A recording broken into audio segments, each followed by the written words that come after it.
साथी यार अस्ति हामीले त्यहाँ ढलमा परेको नि बच्चाहरू त कस्तो गोटेर यार अन्त आइसियुतिर भर्ना छोडेर थियो भर्न सक्छ मलाई ढोका भने त्यो बच्चाहरू त डराउँछ क्या मलाई त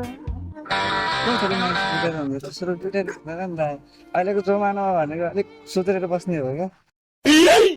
ल यो कोतोरी हो के हो यसले हानिदिनु पर्छ क्या जमानामा कुद्नु हुँदैन कोतोरी What the hell, boy?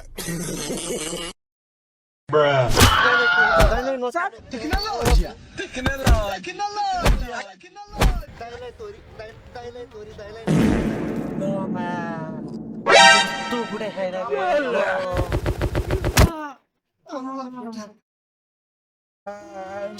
फाँदै ठुकिनुबाट हानेर Oh my God! ल यार साथी तिमीले त बबाल कुडा खाएछ अलिकति ढिलो भएछ यार म इट्टा लिएर आएको थिएँ त्यसको टाउको पुऱ्याइदिन्थेँ मैले के हो साथीहरूलाई बोलाउनु पर्छ क्या हो